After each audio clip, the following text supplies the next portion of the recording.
Olá, alunos e alunas, estudantes de Química, sejam todos muito bem-vindos a mais uma videoaula com seu professor Heber Barbosa.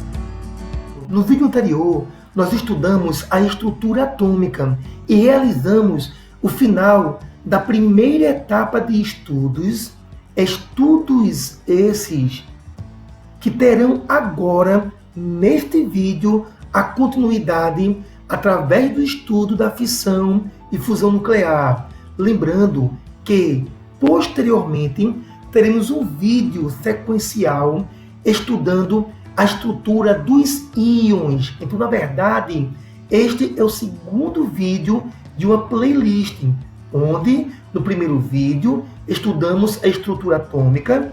Neste vídeo, agora, iremos estudar fissão e fusão nuclear, que são temas derivados do estudo da estrutura atômica. E iremos finalizar em um próximo vídeo, onde estudaremos a estrutura dos íons.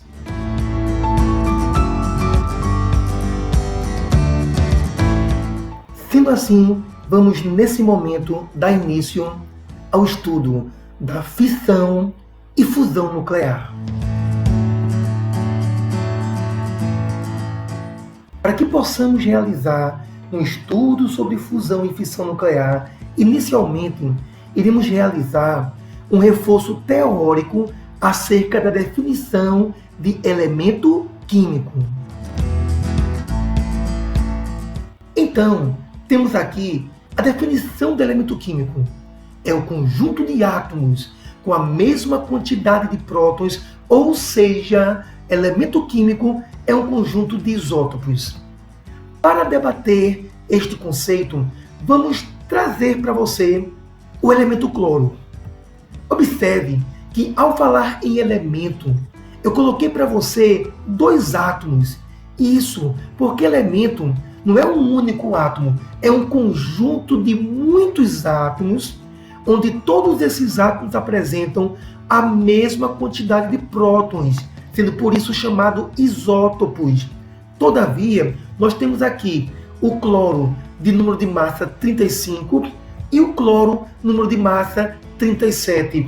Ora, por que esses átomos, mesmo tendo números de massa diferentes, porque eles são do mesmo elemento químico, no caso, o cloro? Ora, nós temos aqui átomos com a mesma quantidade de prótons. Então, estudante, elemento químico é um conjunto de átomos. E eles podem apresentar diferentes números de massa. No elemento químico, nós podemos ter átomos leves, podemos encontrar átomos mais pesados, mas todos serão átomos do mesmo elemento químico, se cada um deles apresentar a mesma quantidade de prótons. No caso, o que faz com que esse número de massa seja diferente desse número de massa? Para isto, vamos calcular o número de nêutrons de cada um dos átomos desse elemento. Ora, você lembra que o número de massa é igual ao número atômico, mais o número de nêutrons. O número de massa desse cloro é 35, número atômico 17, isolando o número de nêutrons, 35 menos 17, teremos 18 nêutrons. Numa linguagem mais simples, você tendo esse símbolo do átomo, você pega o número de massa, subtrai o número atômico, que encontra o número de nêutrons. Numa linguagem mais simples ainda, nesse símbolo do elemento do átomo, do elemento químico, você pega esse valor que está em cima, subtrai o valor que está embaixo, que vai encontrar o número de nêutrons, número de massa, menos número atômico, quantidade de nêutrons. Façamos o mesmo cálculo para esse outro átomo de cloro, onde aqui nós temos número de massa A, número atômico Z e nêutrons N. Número de massa são prótons mais nêutrons. Substituindo os valores, número de massa 37, número atômico 17, então nós temos aqui número de nêutrons, 37 menos 17, 20 nêutrons. Então, aluno, você entende que os átomos do elemento químico, lógico, eles são isótopos, eles têm a mesma quantidade de prótons. Todavia, os números de massa tem variações porque as quantidades de nêutrons nos núcleos não são iguais. Então, é a diferença na quantidade de nêutrons no núcleo do átomo que faz com que átomos do mesmo elemento possam apresentar números de massa diferentes. Cada variedade isotópica está presente na natureza em percentuais diferentes. Professor, eu não entendi essa colocação agora realizada. Então, aluno, vamos ver exemplos, tomando novamente o caso do elemento cloro. Nós temos aqui o cloro 35, cloro 37, o número atômico não está aparecendo, mas você sabe que é o mesmo número atômico, no caso 17, no que você tem que memorizar que o número atômico do cloro seja 17. O importante é entender que átomos do mesmo elemento, eles podem apresentar números de massa diferentes. Todavia, o número de prótons será sempre o mesmo. Acontece que nesse momento eu quero mostrar a você que 75% dos átomos de cloro presentes na natureza são cloro 35 e apenas 25% dos átomos de cloro presentes na natureza são átomos de cloro de número de massa 37. Esses percentuais, eles são denominados de abundâncias isotópicas do elemento químico. Como assim, professor? Abundâncias. Porque, estudante, na natureza existem átomos de cloro de número atômico 35 e existe cloro 37, mas um deles é mais presente, é mais abundante, existente na natureza que o outro. Então, esses percentuais são chamados abundância. O percentual com que aquela variedade aparece na natureza. Abundâncias isotópicas. Então, diremos que o cloro 35 tem abundância isotópica 75%, que significa dizer, apenas repetindo, que 75% do cloro na natureza é o cloro 35. E a abundância isotópica, a participação na natureza, a abundância isotópica do cloro 37 é de 25%. Esse tema é importantíssimo. Inclusive, você sabe, este vídeo faz parte de nossa sala de aula invertida, onde você estuda antes que a aula aconteça. Isso significa dizer que você deve pausar constantemente este vídeo para anotar no caderno a teoria. Porque quando a aula acontecer, você não vai gastar seu tempo copiando as teorias que o seu professor de química vai registrar no quadro. Não. Ao invés de estar escrevendo o tempo todo na sala, você vai estar discutindo esse assunto com o seu professor, debatendo esse assunto com os seus colegas de turma. Quem sabe você vai estar até ensinando esse assunto para a turma e não gastando o seu tempo copiando o assunto em sala. Então, sala de aula invertida. Prepare seu caderno antes que a aula aconteça. Então pause esse vídeo, anote as informações para em seguida prosseguir o estudo através dessa videoaula.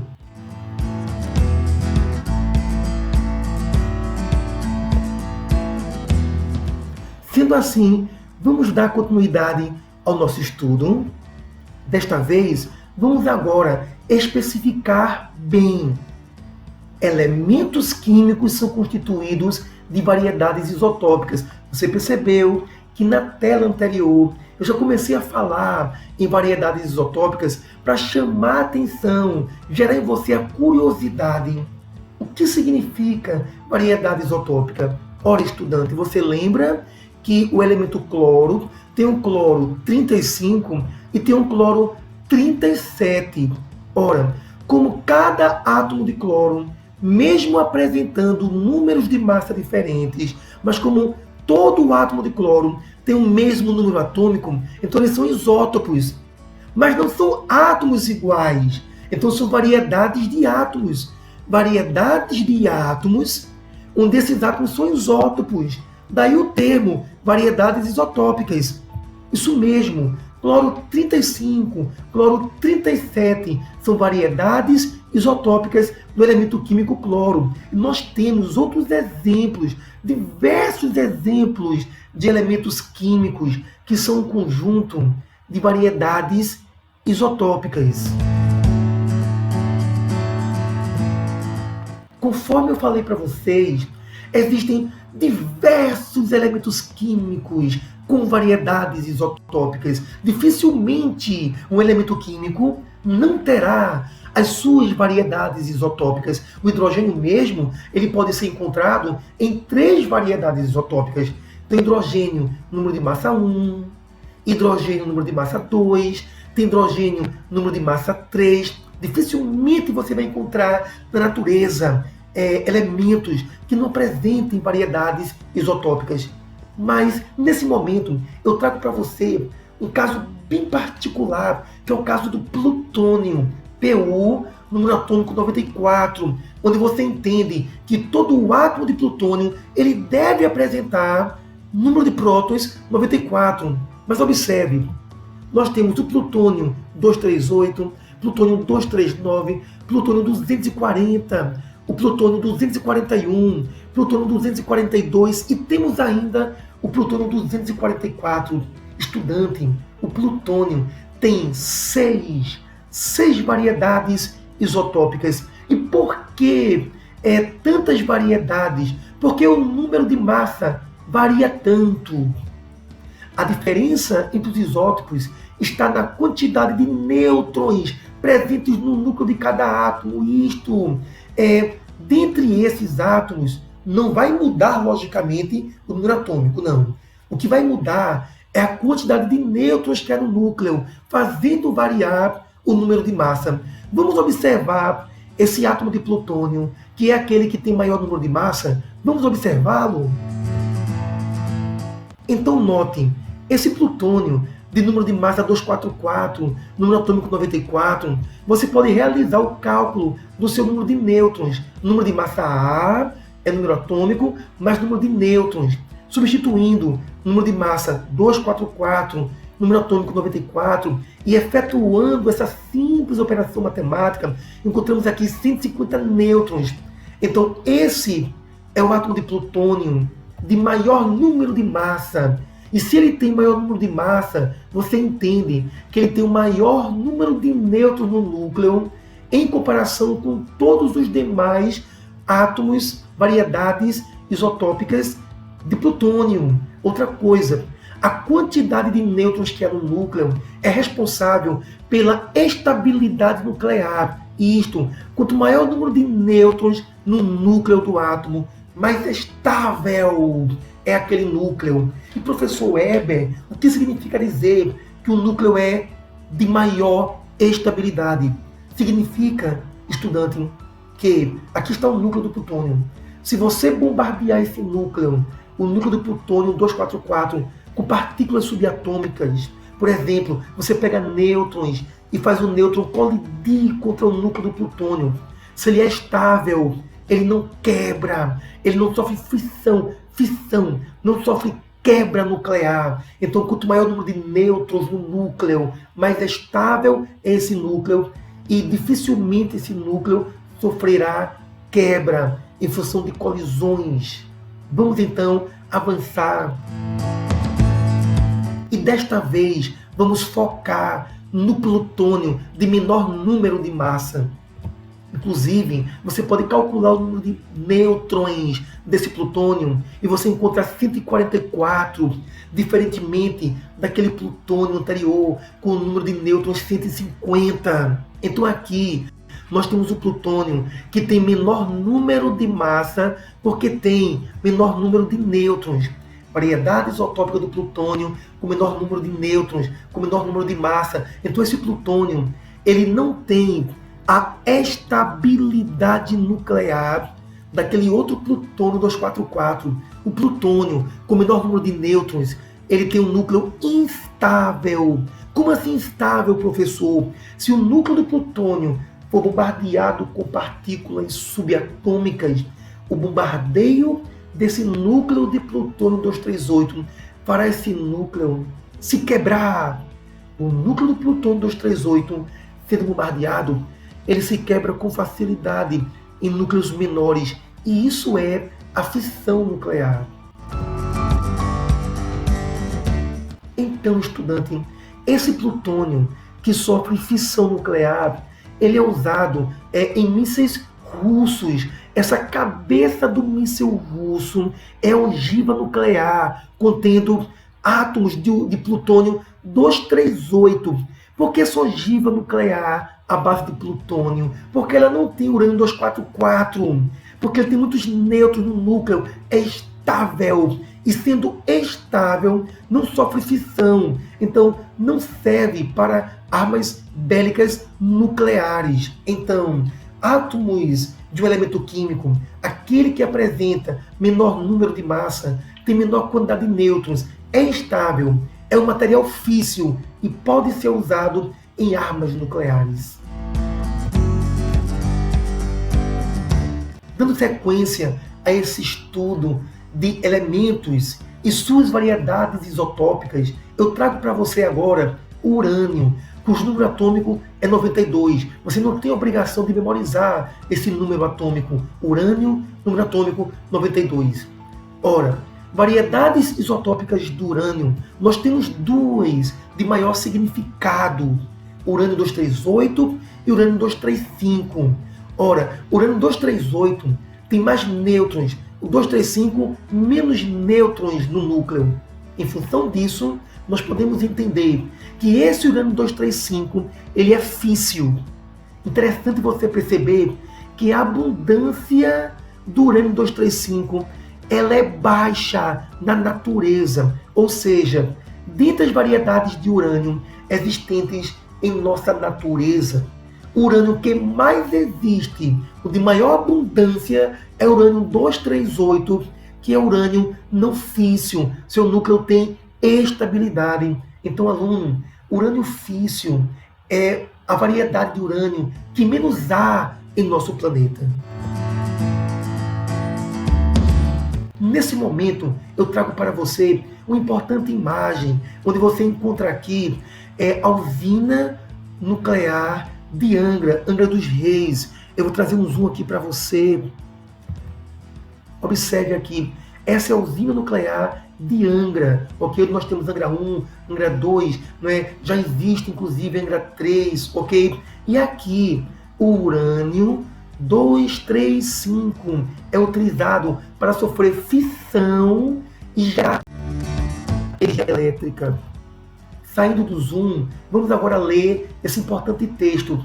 O isótopo 235 do urânio ocorre naturalmente em minérios de urânio, com concentração de apenas 0,7%. Então observe, estudante, que dentro do minério de urânio, quão pequena é a participação daquele urânio que é útil para usinas nucleares. Para ser utilizado, então, na geração de energia nuclear, aquele minério tem que sofrer um tratamento esse chamado enriquecimento. O urânio tem que ser enriquecido com o objetivo de aumentar a concentração do urânio 235 para aproximadamente 3%. Na verdade, eles elevam o percentual do urânio 235 a valores que superam os 3%. Então, eu pego um minério onde dentro dele 0,7% aproximadamente é urânio físsil. Então, enriquecer urânio é retirar o urânio não físsil. Enriquecer urânio não é colocar lá dentro mais urânio físsil, não. Enriquecer urânio é retirar o urânio não físsil, é retirar o urânio 238. Então, se o urânio 238 sai, então dentro daquilo que ficou ainda, o percentual de urânio 235 será maior. Isso é enriquecimento do urânio. Nesse momento, aluno, iremos realizar uma investigação do mundo ao nosso redor. E essa investigação está centrada na análise da fissão nuclear do urânio e como essa fissão nuclear do urânio pode contribuir, aliás, contribui sim para a produção de energia elétrica, tanto em nosso país como em diversos países ao redor do mundo. E para investigar a natureza ao nosso redor, eu trago para você um vídeo. Então, dentro de nossa videoaula, entrará um vídeo. É importante que você assista esse vídeo atentamente, porque ele irá fomentar detalhes teóricos. Ele vai dar origem a novas informações teóricas que iremos analisar após assistir esse vídeo.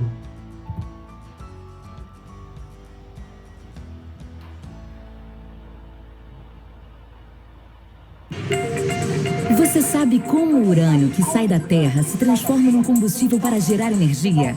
Vamos conhecer então o ciclo do combustível nuclear. Tudo começa com a mineração. O minério é retirado da terra e triturado. Sobre as pilhas de rochas moídas se joga uma solução ácida que separa o urânio do minério. É a lixiviação, que resulta num líquido chamado licor de urânio. Depois de filtrado e decantado, esse líquido se transforma num concentrado, o yellow cake, que é urânio natural em forma de pasta. Ele é então embalado e segue para outra etapa, a conversão, que transforma este concentrado no gás hexafluoreto de urânio. Para que possa gerar energia elétrica, o urânio tem que ser enriquecido, ou seja, concentrado, um processo que aumenta sua força. Isto é feito em diversas cascatas de ultracentrífugas, instaladas na fábrica de enriquecimento de urânio da INB, em Resende, no estado do Rio de Janeiro. Dentro desses equipamentos, o gás hexafluoreto de urânio gira numa velocidade extremamente alta, separando os átomos mais leves dos mais pesados. Isto faz com que a concentração de urânio passe de 0,7%, o urânio natural, para até 3,75%. É esse enriquecimento que permite ao átomo de urânio liberar calor e gerar energia. O urânio enriquecido, ainda em forma de gás, recebe uma mistura especial e volta a ser uma pasta, que é filtrada e vai ao forno, transformando-se em pó. Este pó passa por uma prensa, de onde sai em forma de pastilha, um pequeno cilindro com 1 centímetro de altura e de diâmetro. Nesta fase, as pastilhas são frágeis e precisam ser endurecidas a temperaturas muito altas. Depois de retificadas e testadas, elas estão prontas para o próximo passo, a montagem do elemento combustível. Para se ter ideia, apenas 2 pastilhas são capazes de gerar energia suficiente para uma casa onde moram 4 pessoas durante 1 mês. Para que as pequenas pastilhas gerem energia elétrica, elas são empilhadas dentro de varetas de uma liga de aço super resistente, o Zircaloy. Em cada uma dessas varetas são colocadas 335 pastilhas de urânio levemente enriquecido. Um conjunto de 236 varetas forma uma estrutura metálica que é mantida bem firme por grades e braçadeiras. Está pronto o elemento combustível, que tem até 5 metros de altura. É este combustível que abastecerá os reatores das usinas nucleares. É aqui, no coração das usinas nucleares, que o urânio vai gerar energia. O elemento combustível é colocado no reator e começa então um processo de fissão dos átomos de urânio das pastilhas. Os prótons e os nêutrons do núcleo do átomo são ligados por uma enorme energia, a energia nuclear. Quando um nêutron atinge o átomo, a ligação se rompe, o núcleo se divide em 2, liberando calor. Cada átomo solta também 2 ou 3 nêutrons, que vão dividir outros átomos, criando uma reação em cadeia. Uma corrente de água que atravessa o reator capta o calor liberado durante a fissão nuclear. Esse calor vira vapor, que vai girar as turbinas da usina, produzindo finalmente a energia elétrica. O vídeo foi de fundamental importância para que possamos agora entrar no estudo dos detalhes acerca da fissão nuclear. Sendo assim, vamos avançar estudando os detalhes da fissão nuclear,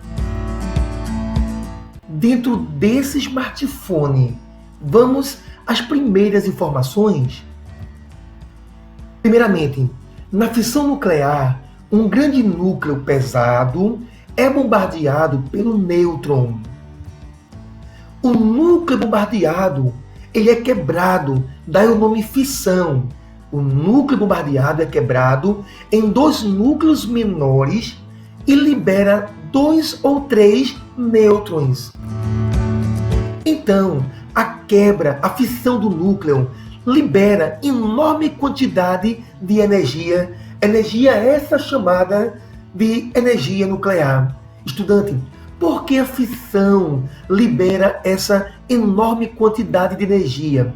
Porque quando o átomo inicial recebe um nêutron sendo bombardeado, a soma das massas do átomo bombardeado mais a massa do nêutron, a soma dessas massas é maior que a soma das massas dos 2 átomos menores somada com a massa dos nêutrons liberados. Ou seja, após a fissão do núcleo, os átomos formados e nêutrons liberados, as suas massas unidas somadas são menores que a massa do átomo inicial juntamente com o nêutron. Ou seja, aluno, há uma diminuição da massa, há uma queda, há uma perda de massa durante a fissão nuclear. E quando massa deixa de ser massa, ela se converte em energia. A questão toda é que, por mínima que seja a diminuição da massa, mas será enorme a produção de energia. Então, não esqueça, a energia que vem da fissão nuclear, ela tem sua origem na diminuição da massa durante o processo de fissão nuclear. Vamos então agora focar a atenção nessa informação.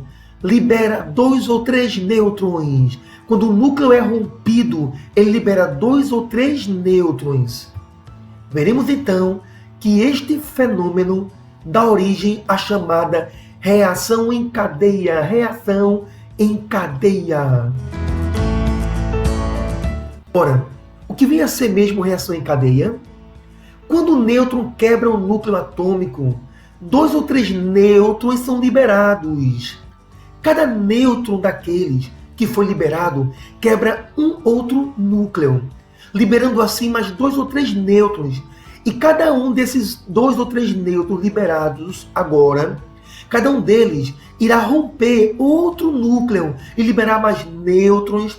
Nêutrons esses que vão colidir contra outros núcleos, que irão se quebrar e liberar mais nêutrons. E cada nêutron vai quebrar novos núcleos e o processo segue, processo em cadeia, reação em cadeia. Isso é a reação em cadeia. É importante que você pare o vídeo para anotar no caderno essas informações. Estamos aqui vivenciando a sala de aula invertida. Vamos falar um pouco mais sobre a reação em cadeia. A reação em cadeia é um processo autossustentável, ou seja, após iniciado, prossegue por si só. Isso quer dizer que dentro de uma amostra com uma enorme quantidade de átomos de urânio, quando o primeiro nêutron rompe o núcleo do primeiro átomo de urânio, novos nêutrons são liberados, quebrando novos núcleos e liberando novos nêutrons que quebram novos núcleos. Ou seja, após iniciado o processo, o homem não precisa continuar estimulando e estimulando a fissão nuclear. Após iniciada, ela se mantém por si só, até que não existam mais átomos para sofrer a fissão. Por isso, o nome reação em cadeia. Ela é continuada, ela é autossustentável. Lembrando que o urânio de número de massa 235, não é todo urânio que serve para a fissão. O urânio 235 é o mais eficiente elemento químico para a manutenção da reação em cadeia. Lembrando que vimos anteriormente que muitos mísseis russos, na sua ogiva, utilizam plutônio. Mas lembre-se, aluno, o plutônio não é o mais eficiente elemento químico para manter a reação em cadeia. Apenas repetindo o dado, urânio sim é o mais eficaz elemento químico para a manutenção da reação em cadeia. Você percebeu então que, após o vídeo, nós realizamos comentários por escrito dentro desse smartphone acerca dos dados transmitidos pelo vídeo. Isso quer dizer, aluno e aluna de Química, que em todo o vídeo do seu professor Heber Barbosa, quando entrar um outro vídeo durante a minha videoaula, não será aquele vídeo a única fonte de explicação do assunto. Quando eu colocar um vídeo, em seguida eu farei um relatório por escrito daquele vídeo, para que nada seja perdido em termos de aprendizagem, não é, com base nos dados oferecidos pelo vídeo. Sendo assim, vamos agora estudar a fusão nuclear. E o estudo da fusão nuclear também irá acontecer através da observação atenta de mais um pequeno vídeo. Lembrando, estudante, que no momento que foi iniciado esse vídeo, fique atento à mensagem. E durante o vídeo, além das imagens, irão surgir textos explicativos. Caso você perceba que o tempo para ler o texto foi suficiente, então você pausa a videoaula, lê o texto, observa, pensa, reflete e continua assistindo aos pouquinhos esse vídeo que está dentro da nossa videoaula. Lembre-se, pause sempre que for necessário para efetuar uma leitura com eficiência dos dados que vão aparecer neste pequeno vídeo.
Após o vídeo, iremos então realizar comentários acerca da energia da fusão nuclear.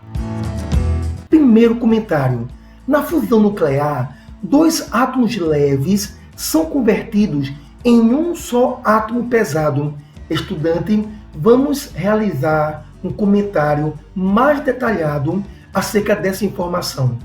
Na fusão nuclear, você tem átomos menores que, submetidos a um enorme calor, uma elevada temperatura, eles sofrerão a fusão. Então, dois núcleos menores, eles vão se unir em um só novo núcleo maior.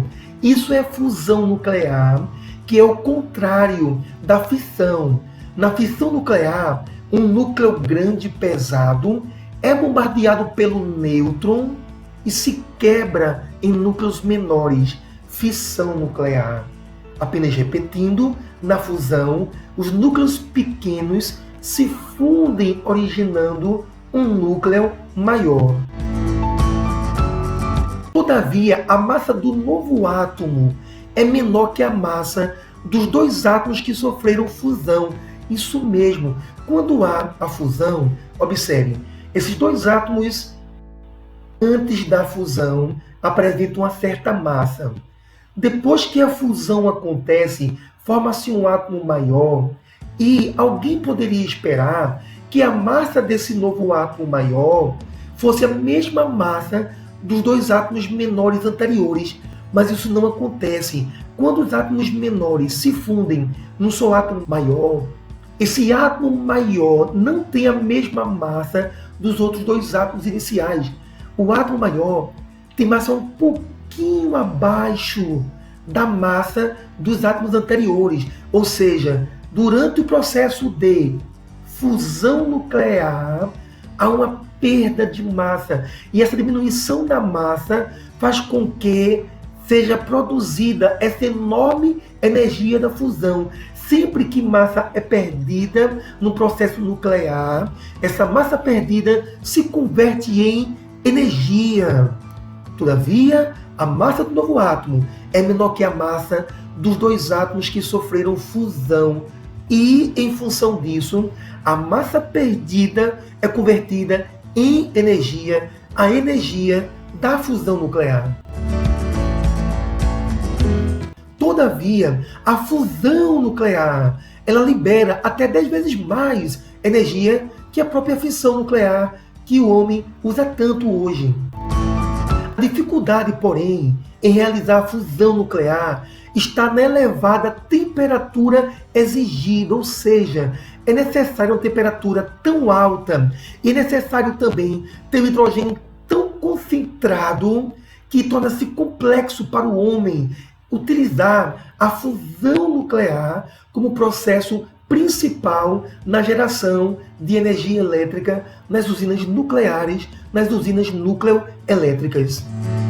Estudante, são necessários aproximadamente 18 bilhões de graus Celsius para iniciar a fusão nuclear. Então aqui você entende porque é tão difícil para o homem utilizar essa fonte de energia para a geração de energia elétrica. Então aqui nós fizemos os principais comentários acerca daquele pequeno vídeo que assistimos dando início ao estudo da fusão nuclear. Lembrando, estudante, dentro de toda a videoaula do professor Heber Barbosa, Química, quando surgiu um pequeno vídeo para iniciar a discussão de um tema, aquele vídeo nunca será a única informação de estudo sobre o tema. Após o vídeo, um relatório será realizado com base naquelas informações.